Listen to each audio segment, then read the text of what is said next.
Most players think they lose fights because of mechanics. Bad aim, slow reactions, and missed shots. But that's not usually the problem. The real problem is your brain convinces you that the wrong decision is actually the smart one. You hesitate because someone might peek. You stop because something might go wrong. And you give up pressure because something could happen. And the moment your decisions are based on fear instead of probability, you stop playing to win. And by the end of this video, you will understand why fear, especially fear of randomness, is quietly ruining your decisions. Bad decisions don't feel bad.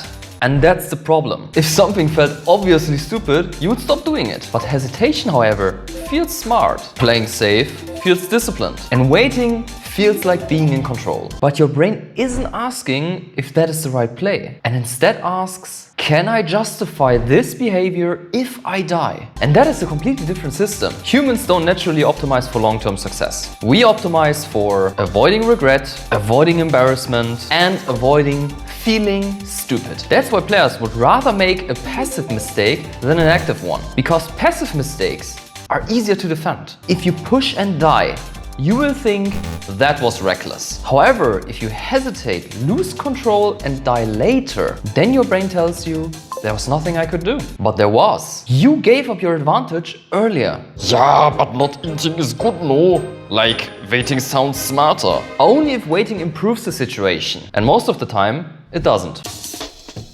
Here's what's actually happening. Your brain doesn't hate risk. It hates uncertainty. And the moment the fight becomes unclear, your brain is trying to look for control. And waiting usually feels like control. Not peeking feels like control. And not committing also feels like control. Even when the situation is getting worse. And that's the illusion.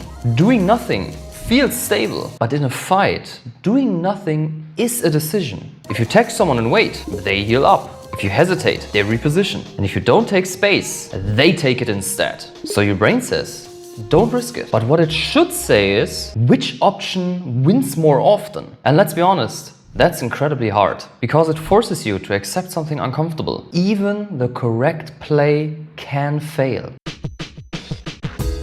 Now this is where most players break. They play around possibility instead of probability. So what do I mean by that? He could headshot me now. There could be someone else. He might be waiting for me. Yes, all of that is 100% possible. But if you treat every possible outcome as equally important, you can't make decisions anymore. Because everything has a possible downside. There is no push without risk. There is no rotation without danger. And there is no pressure without counterplay. So the real question you should ask yourself is not, can this go wrong? But instead should be, how likely is it and what do I gain? Bad players think like lawyers. They justify why they didn't act. But good players behave like investors. They evaluate expected value. Fear destroys that, because fear makes rare outcomes feel common. A 10% risk starts feeling like 50%. A lucky headshot feels guaranteed. And a scenario that usually is rare feels like the default. And suddenly you stop making good plays. Not because you don't see them, but because you feel unsafe. So my brain just picks the worst possible outcome and treats it like reality. Exactly. That's literally what's happening.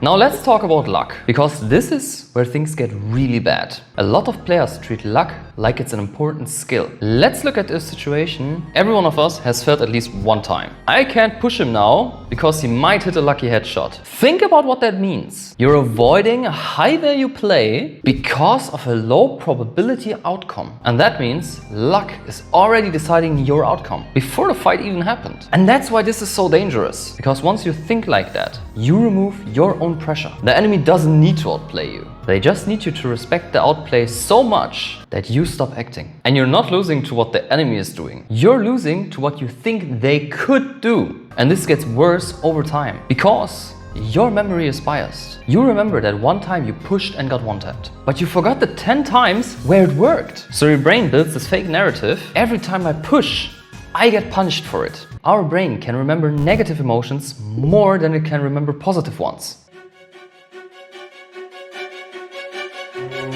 You see the same pattern outside of fights. Beginners move like this. Don't make noise, don't trigger anything, and don't be seen. Why?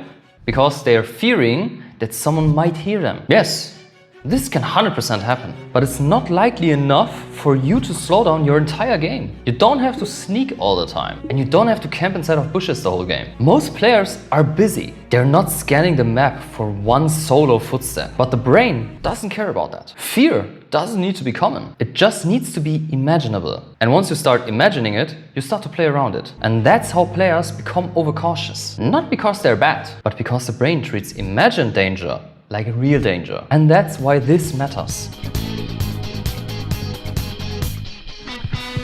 Now let's talk about good players, because they're not fearless. They just think differently. They don't ask, what if this goes wrong? But instead ask, what wins more often? They understand that good players can fail, bad players can get lucky, and randomness always exists. But they don't let that feeling control everything they do. They play for consistency, not emotional safety. And that's the shift you have to make too. By the way, if you enjoy short, high-density analysis like this one, focus on what players think they make smart decisions and why those decisions actually break down. That's exactly what this channel does. Subscribing makes sense. You're not losing because of bad mechanics. You're losing because fear is changing how you think. And the moment you start treating possibility like probability, you start making decisions that actually win you fights.